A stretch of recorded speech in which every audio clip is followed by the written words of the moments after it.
Se me concede inmerecidamente el privilegio de iniciar estas conferencias sobre las doctrinas de la gracia. Privilegio que no merezco, pues yo no soy el primero en estar predicando en nuestro país, Colombia, las doctrinas de la gracia. Hay otros hermanos antes que yo que están predicando y conocen mucho mejor las doctrinas de la gracia que yo, pero extrañamente por esas bendiciones especiales que el Señor nos da, se me concede el privilegio de comenzar exponiendo estas doctrinas. Sin embargo, quiero comenzar honrando a otros hermanos mayores que yo que han estado exponiendo estas doctrinas por más tiempo, y yo simplemente soy un obrero más que ha venido a ser incluido en un equipo de trabajo que está haciendo una obra maravillosa en nuestro país. El hecho de que tengamos ya esta tercera convención anual para pastores y hermanos que estamos en la Reforma es una muestra inequívoca de que nuestro Dios está haciendo una obra maravillosa en nuestro país. Nos sentimos privilegiados, enormemente privilegiados, de hacer parte de esta bendición. Comenzamos entonces con nuestro estudio sobre las doctrinas de la gracia, y comencemos haciéndonos una pregunta. Ya el pastor Sugel nos introdujo en el día de ayer el elemento histórico, pero hagámonos de nuevo la pregunta: ¿qué son las doctrinas de la gracia? ¿Qué son las doctrinas de la gracia? Podríamos decir que las doctrinas de la gracia son 5 doctrinas claves que cuando las estudiamos juntas aprendemos cosas maravillosas que no conocíamos acerca de Dios. Especialmente entendemos mejor su gracia y aprendemos que su gracia es soberana, que Él no solamente es soberano sobre todo lo que sucede. El pueblo evangélico, nuestras iglesias, todos los hermanos dicen: no se cae una hoja de un árbol sin la voluntad de Dios, y en ese sentido ellos reconocen que Dios es soberano en todo, pero no reconocen que Dios también es soberano en la suministración, en la dación de su salvación. Las doctrinas de la gracia nos muestran entonces la soberanía de Dios en el otorgamiento de su salvación. Pero también a través de las doctrinas de la gracia conocemos la verdadera condición del hombre. La verdadera antropología comienza a entenderse a través de las doctrinas de la gracia. Las doctrinas de la gracia son el verdadero evangelio de la gracia de Dios que está casi que por completo perdido en nuestros días. Las doctrinas de la gracia son la soteriología bíblica. La doctrina de salvación está perfectamente resumida, condensada, compactada en las doctrinas de la gracia. Pero las doctrinas de la gracia también son un instrumento que Dios usa mucho para vaciar iglesias. A través de las doctrinas de la gracia, Dios vacía las iglesias y Dios hace que los pastores sean expulsados de su denominación por medio de las doctrinas de la gracia. Cuando un pastor es atrapado por las doctrinas de la gracia, suele suceder que su familia aguanta hambre y pasa problemas muy serios. Ahora mismo en una ciudad cercana a Medellín llamada Bello, hay un pastor muy amado que estuvo durante 30 años en su denominación, y estudiando con el seminario MINS entendió la doctrina que el pastor Sugel va a exponer a continuación, la elección incondicional. Y él tuvo que dejar 30 años de ministerio, sus amados hermanos y todo el trabajo de 30 años de ministerio en su denominación por la doctrina de la elección incondicional. Y estuvo literalmente aguantando hambre. Su esposa iba al pastor Julio y a mí a buscarnos y a llorar y a llorar y a llorar, porque estaban aguantando hambre, porque su esposo no quiso declinar en la predicación de la doctrina de la elección incondicional. Esa familia aguantó hambre durante 8 meses más o menos. El hermano apenas hace 2 semanas consiguió un empleo para poder sustentar la vida de su familia, y todo eso es por causa de las doctrinas de la gracia. Esos son las doctrinas de la gracia. Cuando un pastor o un cristiano es atrapado por ellas, créame, tiene problemas. Las doctrinas de la gracia son todo esto, pero en mi meditación, en mi estudio, en mi aprendizaje de las doctrinas de la gracia, en este último tiempo, el Señor ha centrado la atención en mi corazón y me ha llevado a entender o a disfrutar las doctrinas de la gracia desde un aspecto particular, y es el aspecto cristológico. Las doctrinas de la gracia no solamente nos muestran a Dios, nos muestran al hombre, nos muestran el verdadero evangelio, nos muestran la soteriología, sino que las doctrinas de la gracia son instrumentos sin igual para mostrarnos a Jesucristo como un poderoso Salvador. Amén. Esas son las doctrinas de la gracia. Los que creemos en las doctrinas de la gracia somos unos defensores de la gloria de Cristo. Y los que no defienden las doctrinas de la gracia, tal vez sin querer hacerlo, están disminuyendo, reduciendo la gloria del Señor Jesucristo. Y yo quisiera, en las presentaciones que me corresponde, centrarme en eso, en mostrar la gloria de Cristo a través de las doctrinas de la gracia. Esas son las doctrinas de la gracia a grandes rasgos. Pero cuando predicamos esto, como las personas que nos escuchan no son pastores casi siempre, también les digo que no son las doctrinas de la gracia. Las doctrinas de la gracia no son licencia para pecar. Y las doctrinas de la gracia no son la secta creciendo en gracia.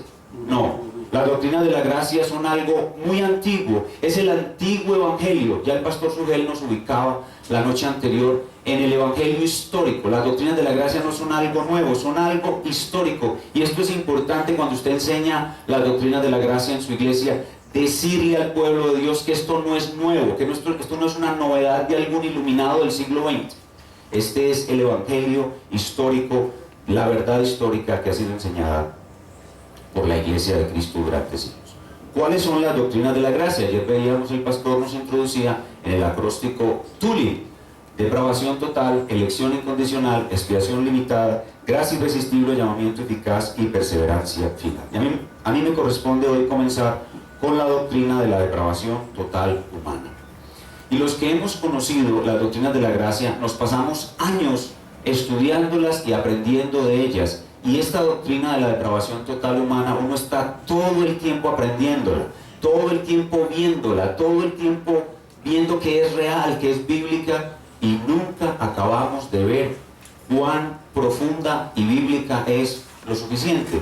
En Jeremías capítulo 17, versículo 9, el Señor dice: engañoso es el corazón y perverso, más que todas las cosas, ¿quién lo conocerá? Así que esta primera doctrina, la doctrina de la depravación total humana, nunca acabaremos de entenderla, nunca acabaremos de ver cuán profunda es la depravación humana, nunca entenderemos. La pregunta retórica que hay en el pasaje, engañoso es el corazón y perverso, ¿quién lo conocerá? Presupone que solo Dios puede comprender bien la doctrina de la depravación total humana, solo Él. Nosotros no. Nosotros no comprenderemos bien nunca la doctrina de la depravación total humana. Y cuando uno quiere enseñar la doctrina de la depravación total humana, uno podría usar muchísimos textos a la vez, o un solo texto de todo lo que la Escritura enseña sobre esta materia. La doctrina de la depravación total humana está enseñada quizás en un par de cientos de versículos en la Biblia, tal vez 150, 200 textos, referencias directas o indirectas a lo largo de todo el desarrollo histórico redentor muestran la doctrina bíblica de la depravación total humana. Obviamente no lo vamos a hacer así en este día, vamos a hacerlo de una manera expositiva, tomando un solo texto y mirando los detalles más importantes de ese texto. De todos los textos de la Escritura que enseñan la doctrina de la depravación total humana, creo que uno de los más notables es Romanos capítulo 3. Romanos capítulo 3. Y vamos a leer Romanos capítulo 3, versículos del 9 al 20. No vamos a exponer todo ese texto con detalle, sino solamente una sección de ese texto, que es la que de manera más enfática y clara enseña la doctrina de la depravación total humana en un momento de la revelación donde la revelación ya está totalmente desarrollada, o sea, a través de las epístolas de los apóstoles, la parte final de la revelación. Entonces vamos a leer la palabra de Dios en Romanos capítulo 3 del 9 al 20, luego voy a explicar la palabra de Dios y luego voy a aplicar a nuestras vidas la palabra de Dios, así que voy a estar predicando expositivamente. Romanos 3 del 9 al 20, y vamos primero a leer nuestro texto. Romanos 3 del 9 al 20.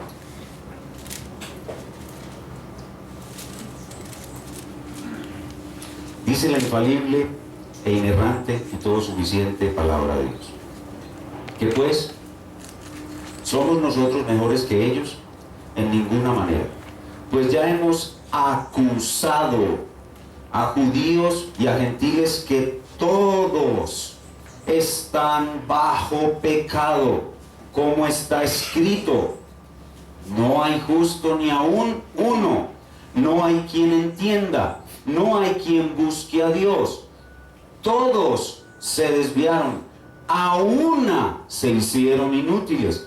No hay quien haga lo bueno, no hay ni siquiera uno. Sepulcro abierto es su garganta, con su lengua engaña, veneno de áspides hay debajo de sus labios, su boca está llena de maldición y de amargura, sus pies se apresuran para derramar sangre. Quebranto y desventura hay en sus caminos, y no conocieron camino de paz. No hay temor de Dios delante de sus ojos, pero sabemos que todo lo que la ley dice, lo dice a los que están bajo la ley, para que toda boca se cierre y todo el mundo quede bajo el juicio de Dios. Esta enseñanza bíblica es tal vez la más clara, la más poderosa, la más evidente del par de cientos de versículos que creemos que hay en la Biblia que enseñan la depravación del hombre. Ustedes saben que en la carta de Pablo a los Romanos, el apóstol Pablo comienza mostrando precisamente en la predicación ordenada que hace del Evangelio el estado del hombre en su pecado, la depravación del hombre, el estado del hombre en su pecado, en su universalidad. Y en ese contexto el apóstol Pablo hace esa declaración que acabamos de leer. Y este pasaje, para su estudio, nosotros podríamos dividirlo en 4 partes, entendiendo que el apóstol está entonces disponiendo todo para predicar una salvación por la fe sola, no por obra, sino por gracia, y mostrando la depravación del hombre, y que su asunto es mostrar esa depravación. Podemos ver en nuestro pasaje 4 cosas. Lo primero es la acusación de nuestra depravación. En el verso 9 el apóstol dice: ya hemos acusado a judíos y a gentiles. Lo primero que vemos es la acusación de nuestra depravación. En segundo lugar, vemos unas características de esa depravación. Entre los versículos 10 al 12 especialmente, el apóstol da unas características de esa depravación. No hay justo ni uno, no hay quien entienda, todos se desviaron. Unas características de esa depravación. Luego muestra algunas evidencias, cómo se manifiesta esa depravación. El uso terrible de la lengua, cómo maldicen, cómo están llenos de amargura, cómo son homicidas, cómo por causa de sus pecados no pueden vivir en paz y en deleite, sino quebranto y desventura hay en sus caminos. Evidencias de esa depravación. Y finalmente el apóstol termina mostrando cuál es el veredicto de Dios para esa depravación. Y en el versículo 19 él dice: todo el mundo quede o ha quedado bajo el juicio de Dios, el veredicto hacia esa depravación. Entonces son 4 cosas que vemos en el texto. Primero, la acusación. Segundo, las características. Tercero, las evidencias. Y quinto, el veredicto acerca de nuestra depravación. Es un texto muy largo y yo no voy a exponer todo el texto. Simplemente voy a hacer un mayor énfasis en el punto número 2, que son las características de nuestra depravación. El punto número 2 es la esencia de lo que quiero presentar en la mañana de hoy. Sin embargo, voy a tocar los otros 3 puntos de una manera superficial, pero quiero concentrarme en el punto número 2. Comencemos entonces mirando la acusación de nuestra depravación en el versículo 9.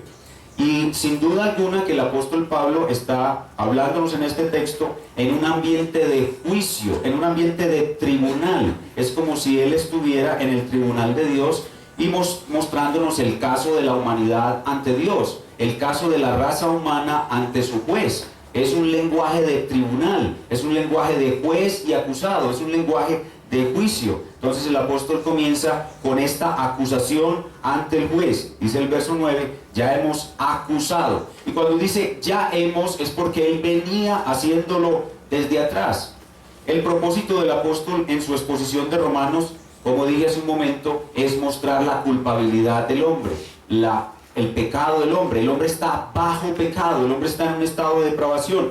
Ya hemos significa que él ya lo estaba haciendo desde antes. Ustedes lo saben, el versículo 18 del capítulo 1, Romanos 1:18, él había comenzado diciendo: la ira de Dios se revela desde el cielo contra toda impiedad e injusticia de los hombres. El Evangelio comienza con un Dios que está airado contra la depravación humana, contra la impiedad humana, contra la injusticia humana. Pero ese es solamente el escenario, el juzgado donde está Dios, que es el juez, y la raza humana, que es el acusado. No me voy a detener ahí. Lo que me interesa son las características de esa depravación.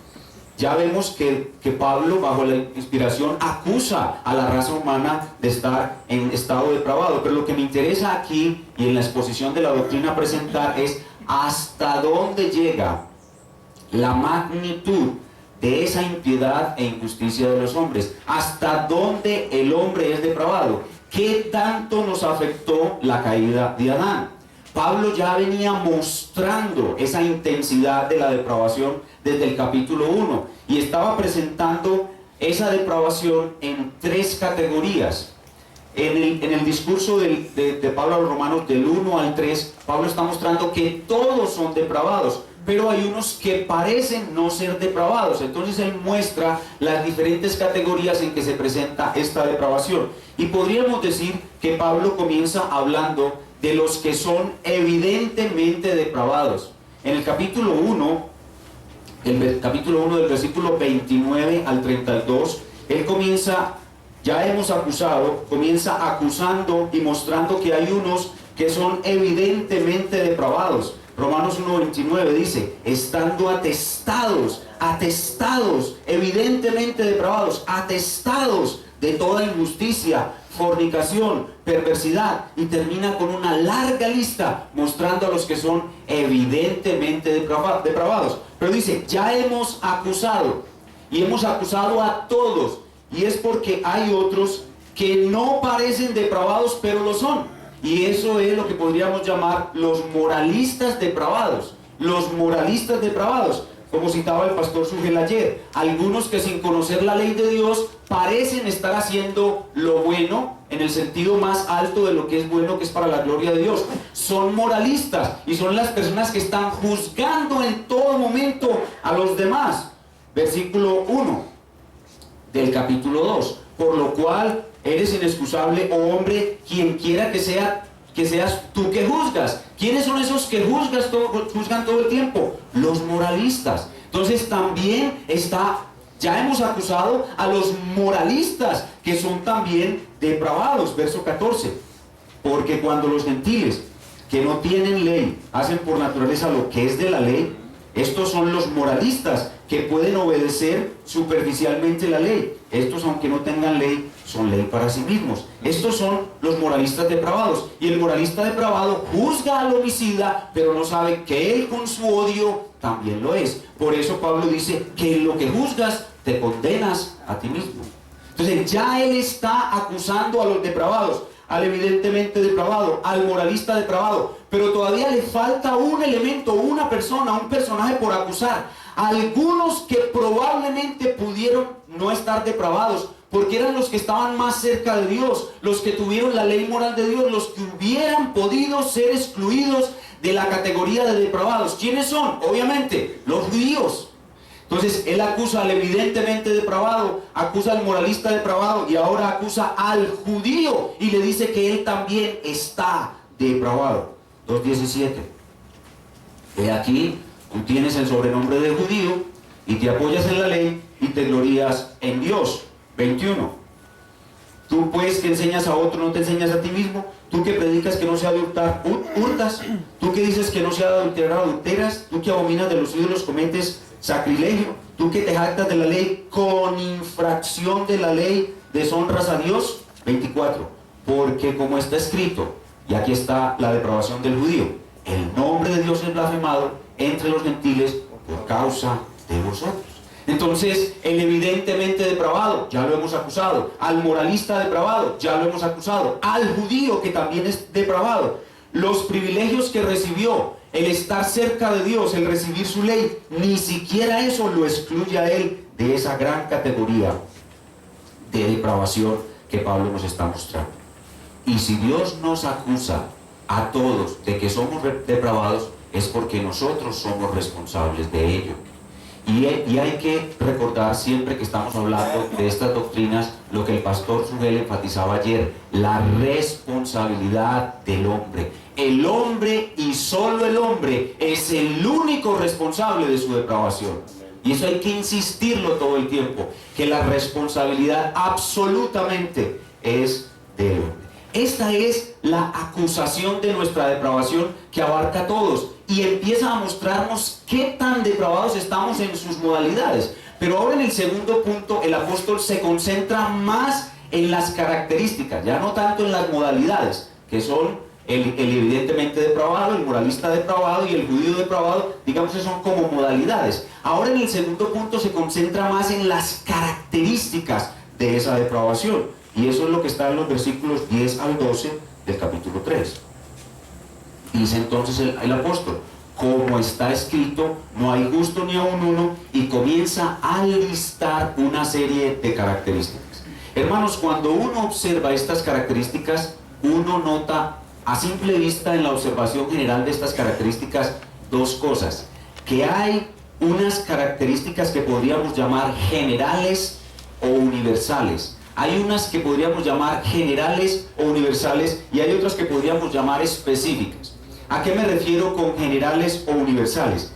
Que cuando uno lee la lista, uno nota inmediatamente que la depravación abarca a todos los individuos de la raza, es universal para todos. Eso es una característica general, nos abarca a todos. Pero no solamente es general en cuanto que abarca a todos, sino que es general en cuanto que incluye todas las facultades del ser humano. O sea que no solamente es universal en su alcance, sino que es universal en su penetración. De ahí el acertado título que este autor que el pastor citaba ayer, para cambiarle un poquito a la doctrina, al nombre de la doctrina de depravación total, es depravación penetrante. Es la penetración de la depravación. Entonces la depravación es universal en cuanto a su extensión porque alcanza a todos los individuos, y total en cuanto a su penetración porque alcanza todas las facultades del individuo. Y si usted ve la lista, note que el apóstol menciona esas facultades. En el verso 11 dice: no hay quien entienda. ¿Cuál facultad está ahí afectada? Nuestro entendimiento. No hay quien busque. ¿Cuál facultad está afectada? La voluntad. Y luego dice: no hay quien haga lo bueno. Y así incluye a todas nuestras facultades. Todas nuestras facultades. Entonces hay dos características que podrían llamarse generales, que son la universalidad de la depravación y la totalidad en su penetración. Universal y total en su penetración. Pero hay 7 cosas que podríamos llamar características particulares. Particulares. Hay 7 cosas en la lista que podríamos llamar características particulares y que las he agrupado así. Bueno, a mí me parece que el texto permite que uno puede calificar las particulares con las universales. Las universales son generales en su extensión y totales en su penetración. Y las particulares son ausencia de justicia, ausencia de entendimiento, ausencia de búsqueda de Dios, ausencia de orientación, ausencia de utilidad, ausencia de buenas obras y ausencia de temor. Y es mi humilde opinión que las generales califican a las particulares, de tal manera que yo puedo decir que las características de la depravación total humana son una ausencia universal y total de justicia, una ausencia universal y total de entendimiento, una ausencia universal y total de búsqueda de Dios, una ausencia universal y total de orientación, una ausencia universal y total de utilidad, una ausencia universal y total de buenas obras y una ausencia universal y total de temor de Dios. Y como son 7, me ha dado por ponerlas de que esta depravación es una depravación elevada a la 7ª potencia. Y es la forma con más didáctica como se me ha ocurrido de ayudarles a los hermanos a entender qué tan grave, qué tan extensa y qué tan profunda es nuestra depravación. 7 características de las cuales todas se pueden calificar como universales y totales son lo que identifica el estado de la raza humana de toda la raza humana después de la caída de Adán. Veamos brevemente cada una de ellas. Yo quiero invitarlos a que cada uno profundice un poco más en cada una de ellas. Son 7 subpuntos para un punto de un sermón, eso es demasiado largo, así que solamente las vamos a ver a vuelo de pájaro. Comencemos con una ausencia universal y total de justicia, dice el verso 10. Como está escrito, ¿y está escrito en dónde? En los salmos y en los profetas. Así que la doctrina de la depravación humana, como ustedes pueden ver, no es nuevo testamentaria solamente, tiene su raíz en el Antiguo Testamento. No hay justo ni aún uno. Ausencia universal y total de justicia. Es decir, que el hombre, cuando procura obedecer a Dios para presentarse justo delante de Él, le es absolutamente imposible. A todos absolutamente, y debido a la gran incapacidad de su corazón, el hombre no puede jamás presentarse justo delante de Dios. Por mucho que se esfuerce, por muy bueno que sea, todos están destituidos de la justicia de Dios. Ninguno la puede alcanzar. Y en Isaías 64:6 se nos dice que cuando procuramos obedecer la ley haciendo buenas obras, nuestras buenas obras no son más que trapos sucios de inmundicia. Ausencia total y universal de justicia. Pero en segundo lugar, ausencia total y universal de entendimiento. Versículo 11. No hay quien entienda. ¿Qué es lo que el hombre en su incapacidad total no puede entender? Bueno, no puede entender a Dios. No puede entender ni su naturaleza, ni su justicia, ni su juicio, ni su obra, ni su palabra. No puede entender su condición como pecador. Lo más tremendo es que el hombre se cree bueno. No solamente está en un estado que es incomprensible para nosotros de depravación, sino que él se cree bueno, o sea que es todo lo contrario. No solamente no sabe todo lo malo que es, sino que se cree bueno. Él no tiene un entendimiento correcto, su entendimiento está loco, está loco. Ustedes recuerdan cuando el hijo pródigo regresa a su padre, dice el texto que él volviendo en sí. ¿Por qué? Porque estaba loco. La vida que él vivía, lo que pensaba de sí mismo, lo que pensaba de Dios, era todo locura. Como dice 1 Corintios 2:14. Para el hombre natural, las cosas de Dios son locura. Y aquí la depravación total humana se asocia, y muchos teólogos han tratado de hacerla entender desde la perspectiva de la incapacidad total humana. Es decir, la depravación total humana produce una incapacidad total humana, y el hombre es tan incapaz que ni siquiera puede entender a Dios ni entender lo que es para su bien. Y esa incapacidad total humana de entender la vemos cuando Dios se manifiesta al hombre. ¿Quién más que los judíos pudo haber llegado al conocimiento de Dios? Por todo lo que vieron del Señor Jesucristo, y ni aún viéndolo resucitar a los muertos pudieron ver a Dios en Jesucristo, porque su incapacidad de entender es total. Tercera característica, ausencia total y universal de búsqueda de Dios. Ausencia total y universal de búsqueda de Dios. Versículo 11b. No hay quien busque a Dios. El hombre no puede buscar a Dios, porque el querer buscar a Dios de su corazón está muerto. Su querer está muerto. Como dice Juan 5:40, no queréis venir a mí para que tengáis vida. Y Filipenses 2:13 dice que Dios es el que pone el querer, porque el querer del hombre natural está muerto. El hombre sí puede buscar muchas cosas y las busca.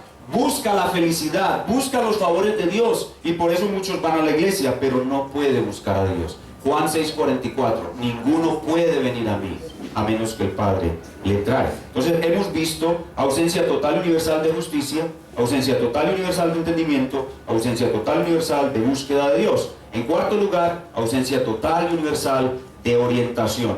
Verso 12, todos se desviaron, están totalmente desviados, caminan como locos de un lugar a otro sin ninguna orientación. Isaías 53:6, todos nosotros nos descarriamos como ovejas. La oveja es un animal incapaz de regresar a su pastor o a su rebaño por sí misma.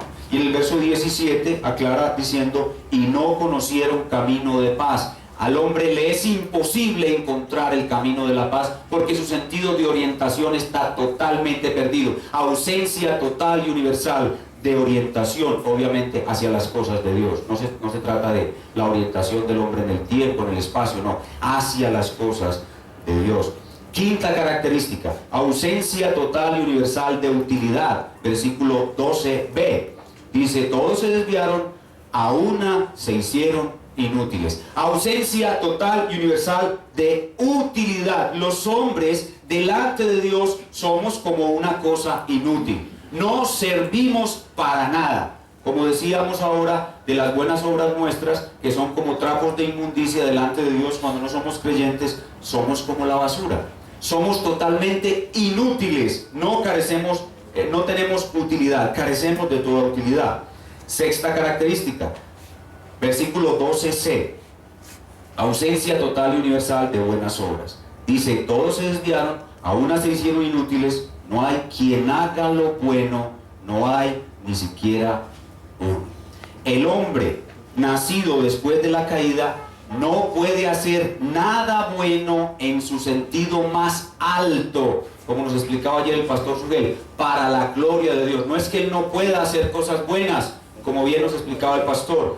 Puede ser un buen esposo, puede ser un buen vecino, un buen amigo, hacer cosas que son nobles a los ojos de Dios, a los ojos de los hombres, y aún a los ojos de Dios. Pero esas cosas no tienen el valor, no alcanzan a hacer obras buenas porque no son hechas para la gloria de Dios. Para que una obra alcance ese estado máximo de agradar a Dios, tiene que ser hecha primero conforme a la ley de Dios. Y el hombre impío puede hacer eso. Él puede hacer algo conforme a la ley de Dios. Pero para que sea agradable tiene que ser hecha con un corazón regenerado.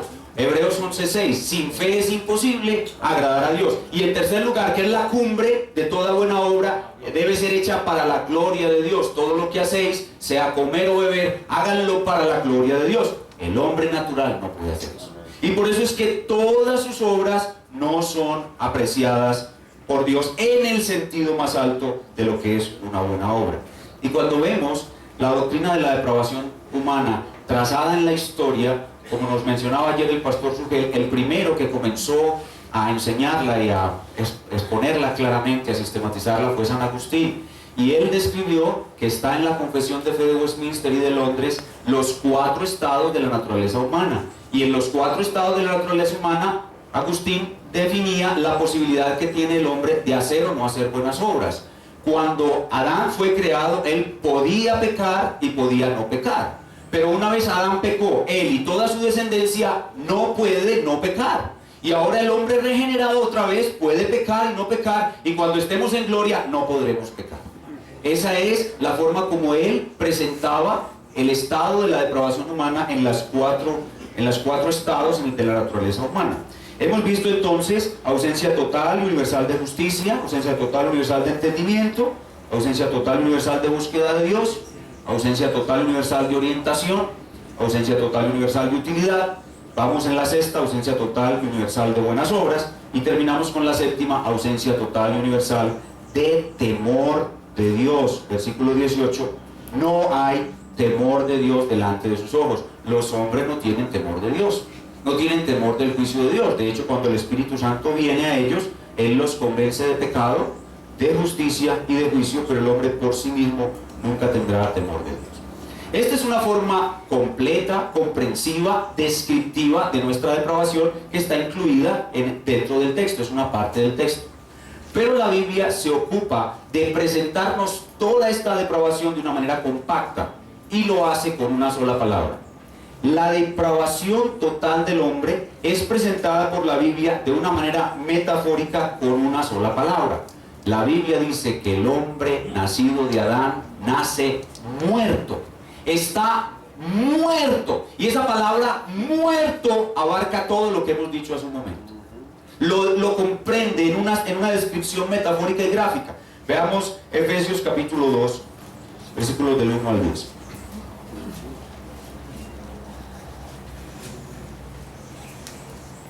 Efesios 2, del 1 al 10. Y este pasaje, por su claridad, es realmente impactante.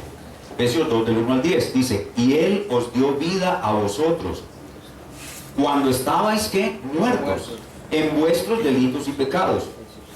Noten que no se trata de la muerte física, sino de una muerte espiritual, en los cuales anduvisteis en otro tiempo, siguiendo la corriente de este mundo, conforme al príncipe de la potestad del aire, el espíritu que ahora opera en los hijos de desobediencia, entre los cuales también, otra vez, universal, todos nosotros vivimos en otro tiempo en los deseos de nuestra carne, total, penetrante, haciendo la voluntad de la carne y de los pensamientos. Notan la penetración de nuevo. Y éramos por naturaleza hijos de ira. Ahí está de nuevo el juicio de Dios contra nuestra depravación, lo mismo que los demás. Pero Dios, que es rico en misericordia, por su gran amor con que nos amó, aun estando nosotros de nuevo muertos en pecado, nos dio vida juntamente con Cristo. Por gracia sois salvos. Y juntamente con Él nos resucitó y asimismo nos hizo sentar en los lugares celestiales con Cristo Jesús, para mostrar en los siglos venideros las abundantes riquezas de su gracia. No se puede entender la gracia si primero no se entiende la depravación, en su bondad para con nosotros en Cristo Jesús. Porque la consecuencia necesaria de esa depravación y de ese acto amoroso salvador de Dios por gracia es esta absoluta declaración: porque por gracia sois salvos por medio de la fe, y esto no de vosotros, pues es don de Dios, no por obras. ¿Cuáles obras? Si hay una incapacidad total y universal para hacer una buena obra, no por obras, para que nadie se gloríe, porque somos hechura suya, nueva creación, creados en Cristo Jesús, ahora sí, para hacer buenas obras, las cuales Dios preparó de antemano para que anduviésemos en ellas. Habiendo visto entonces este compacto de características de la depravación y cómo la palabra muertos la resume, la doctrina de la depravación total humana por primera vez nos coloca en ocasión de entender qué es la gracia de Dios. ¿Qué es la gracia de Dios? Algunos decimos que es un favor inmerecido, pero una definición más profunda y más precisa de lo que es la gracia de Dios es recibir lo contrario a lo que yo merezco. Es contrameritoria. La gracia de Dios es contramérito. No es el mérito mío, sino es contra mis méritos, o mis antiméritos, o mi demérito. ¿Y cuál es la forma? Bueno, esta es la forma clara, en forma de frases y sentencias claras, en forma de prosa didáctica que nos enseña la palabra de Dios a saber que hay depravación y a entender su magnitud. Pero la Biblia se ocupa de que entendamos esa depravación también a través de ilustraciones. ¿Cuáles son las ilustraciones que la Biblia usa para hacernos entender la depravación? Podríamos mirar por toda la Biblia muchas ilustraciones. El caso del Valle de los Huesos Secos en Ezequiel 37. Todos sabemos que ese texto está dirigido particularmente a la nación de Israel. Pero ¿quién puede ceder ante la tentación de no ver una ilustración de la depravación total humana y de la muerte humana en ese texto? Que la raza humana es como la nación de Israel, ¿verdad? Como un valle de huesos secos. Y si no es porque Dios le da vida a esos huesos secos, no pueden venir a Dios. Esa es una buena ilustración de la doctrina de la depravación humana. Pero hay muchas más. Los hombres prediluvianos. Los hombres prediluvianos en Génesis 6:5 dice que los pensamientos de su corazón eran de continuo solamente el mal. Solamente el mal. Y seguimos viendo ilustraciones. La primera generación de israelitas que salió de Egipto. ¿Quiénes vieron a Dios como esas personas? ¿Quiénes lo oyeron? ¿Quiénes lo tuvieron cerca? Y aún así no pudieron venir a Él. Perecieron en el desierto por su incredulidad. Ellos son una ilustración perfecta de la total depravación humana, de la total incapacidad humana. Aún más, Judas Iscariote es una ilustración impresionante de la depravación humana. ¿Quién vio la gloria del Señor como Él? Y aún así fue condenado. Entonces, esto es lo que la Biblia nos enseña acerca, en primer lugar, de la acusación de nuestra depravación. En nuestro texto, Romanos 3, volvamos allá por favor. Y también sobre las características de esta depravación. Pero ahora nuestro texto, y mucho más brevemente, nos muestra evidencias, cómo se manifiesta en el hombre esa depravación. Y esas evidencias son incontables. Obviamente el apóstol Pablo hace algunas menciones de algunas, y habla, por ejemplo, de la lengua. Sepulcro abierto es su garganta, con su lengua engañan, del homicidio, etc. Son evidencias de esa depravación. Entonces la humanidad la Biblia no solamente enseña la depravación, sino que la humanidad da evidencias de que la humanidad está depravada. Y aquí nos preguntamos, pastor, le preguntan a uno, pastor, entonces, ¿por qué si el hombre está así tan depravado como usted dice a la séptima potencia? ¿Por qué no todos son como Hitler? ¿Por qué no todos son como Pablo Escobar? ¿Por qué no todos son todos los depravados que debieran ser? O porque la gracia de Dios continúa actuando de otra forma sobre este mundo. La gracia común de Dios frena el pecado e impide que los hombres manifiesten toda su depravación. Quite la gracia de Dios, el freno que la gracia común de Dios hace sobre el ser humano, y verá que la viejita buena Mussolini se convierte en un estudiante de kindergarten al lado de la viejita de la esquina que le da comida a los gamines y a los niños necesitados. Quite el freno de la gracia común y verá que la depravación se manifiesta profundamente. Y finalmente nuestro texto termina con el veredicto acerca de nuestra depravación en el versículo 19. Pero sabemos que todo lo que la ley dice, y la ley está puesta allí para mostrarnos nuestra depravación, lo dice a los que están bajo la ley, para que toda boca se cierre, de nuevo universal, y todo el mundo, de nuevo universal, quede bajo el veredicto de Dios. ¿Cuál es el veredicto de Dios? Culpables. ¿Qué hemos visto entonces rápidamente? Vimos la acusación de nuestra depravación, las características de nuestra depravación, las evidencias y el veredicto. Y contrario a la doctrina bíblica de la depravación total humana y a la doctrina bíblica de la salvación por la sola gracia, a través de la historia de la Iglesia, las ideas filosóficas de personas como Pelagio, los semipelagianos, Arminio, los wesleyanos y la mayoría de los evangélicos en nuestros días dicen que la caída del hombre no afectó tanto al hombre como acabamos de describir. Y eso es lo que ha impedido que la Iglesia se deleite en la doctrina de la gracia. Las ideas filosóficas de estos hombres que han convencido a la raza humana bajo el dominio y el engaño de Satanás de que el hombre no quedó tan afectado como acabo de describirlo, y que el hombre todavía conserva alguna capacidad de volverse a Dios por sí mismo, y eso es lo que han llamado a veces libre albedrío. Como veíamos anoche, a veces se llama libre albedrío a esta capacidad y a veces se llama libre albedrío a la responsabilidad humana. Aquí estamos hablando de la capacidad. Los semipelagianos, pelagianos, arminianos, wesleyanos insisten que la doctrina de la depravación total no es bíblica, que el hombre no está tan depravado. Ustedes exageran, no exageren tanto.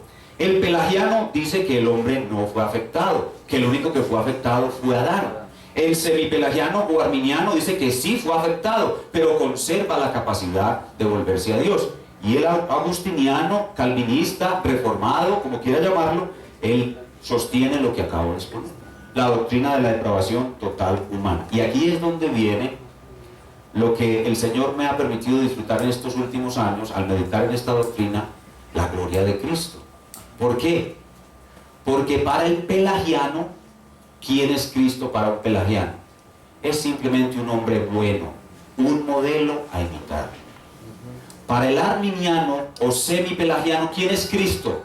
Cristo es un médico para el arminiano o pelagiano, semipelagiano. Pero para nosotros, los agustinianos, calvinistas o reformados, que no creemos que el hombre esté bueno, ni siquiera enfermo, sino totalmente depravado, Cristo es un todopoderoso Salvador, porque yo necesito que Él me resucite, y un amigo que me da buen ejemplo no me puede resucitar, o un buen médico no me puede resucitar. Yo necesito un todopoderoso Salvador que me resucite. ¿Ven la gloria de Cristo floreciendo en la doctrina de la depravación total humana? Cuando hablamos de la depravación total humana, no solamente hablamos del hombre, hablamos de Cristo, y exaltamos a Cristo como un todopoderoso Salvador. Hermanos, nadie tiene un concepto más elevado de Cristo que un agustiniano, calvinista o reformado. Nadie. Nosotros somos los defensores de la gloria de Cristo. Los demás son agresores contra su gloria, y nosotros sus defensores. Pues yo quiero que esta mañana usted se sienta así. un defensor de la gloria de Cristo. Y a medida que avanzamos en las 5 doctrinas, esta doctrina de la depravación solo pone un fundamento. A medida que avanzamos, la gloria de Cristo comienza a verse más y más resplandeciente. Y por eso, cuando uno estudia las doctrinas de la gracia, uno tiene que terminar postrado, adorando a Cristo. Como decía el pastor ayer, que salgamos de aquí siendo mejores adoradores del Señor Jesucristo. Eso es lo que hace la doctrina de la depravación total humana. Eleva nuestro amor y nuestro conocimiento de la gloria de Cristo. ¿Qué hemos aprendido hoy? Resumiéndolo en forma breve. Hemos aprendido que el evangelio verdadero de la gracia de Dios comienza con la ira de Dios contra la depravación total humana. Hemos aprendido que la depravación humana es total y universal, y de una manera folclórica lo he dicho, elevado a la 7ª potencia. Hemos aprendido que solo la gracia de Dios puede resucitar al hombre muerto en tal depravación y darle una nueva vida, y que solo Cristo es el autor de esa maravillosa salvación. ¿Y qué podemos hacer? ¿Qué podemos sacar de este texto como aplicaciones? Ya prácticamente he dado las aplicaciones. Cuando vemos esta doctrina de la depravación total humana, tenemos que quedar muy maravillados y muy sensibles a la gloria de Dios en la obra de la cruz. La doctrina de la depravación total humana nos hace muy sensibles a la gloria de Dios en la obra de la cruz. Pablo lo decía en Gálatas 6, capítulo 6, versículo 14. Pablo decía: no tengo de qué gloriarme, sino en la cruz del Señor Jesucristo, por quien el mundo me es crucificado a mí y yo para el mundo. Lejos esté de mí gloriarme, sino en la cruz. La doctrina de la depravación total humana es una puerta de entrada a la cristología más excelsa. La doctrina de la depravación humana nos hace despreciarlo todo por amor de la obra de la cruz. Eso es la doctrina de la depravación humana, una exaltación, el escenario necesario para exaltar la obra de la cruz. Pero en segundo lugar, como aplicación, habiendo visto que esa depravación es quitada en nosotros y que nosotros hemos sido librados de ella para buenas obras, entonces hagamos esas buenas obras. Ya que nosotros somos los únicos que podemos hacerlas, pues hagámoslas. Eso sí, mantengamos nuestra humildad, porque si bien ya los creyentes no estamos en depravación total, pero continuamos en imperfección total. Entonces tenemos que hacer nuestras buenas obras con toda humildad, sabiendo que aún nuestras buenas obras tienen que ser purificadas por el Señor Jesucristo. Y la tercera y última aplicación es que si usted ha sido capturado, atrapado por la doctrina de la gracia, predique con valor. Amén. La doctrina de la depravación total humana. No tenga temor, no busque agradar a los hombres, no busque agradar a los hombres. Insistimos frecuentemente en la iglesia, a los hermanos y a los que estamos entrenando en estas cosas, y a veces somos un poco exagerados y decimos cosas. Yo digo cosas a veces de las cuales después me arrepiento. Por ejemplo, en estos días estábamos enseñándole a un grupo estas cosas y le decíamos: hermano, no busque agradar a los hombres, sea valiente, predique la condición del hombre como antesala para el evangelio, de manera correcta, usando la ley de Dios y mostrando la doctrina de la depravación humana.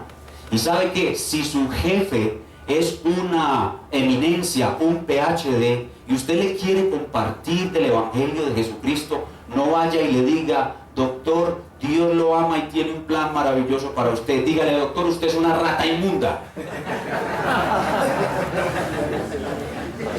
Predique con valor la doctrina. Yo después me arrepiento y les digo: no le vayan a decir eso al jefe que...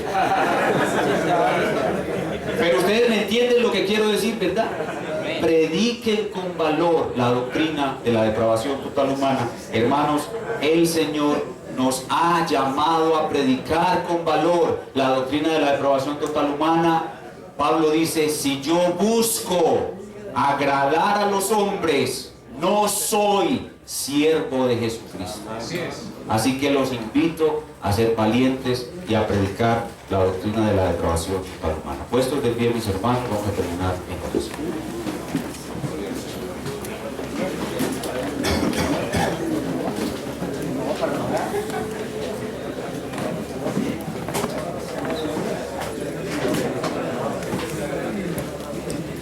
Oremos. Señor, cuántas aplicaciones personales y ministeriales tiene esta doctrina para nosotros. Cuando la escuchamos una vez más, vez tras vez, podemos ver la horrible condición en que estábamos y de dónde nos sacaste tú.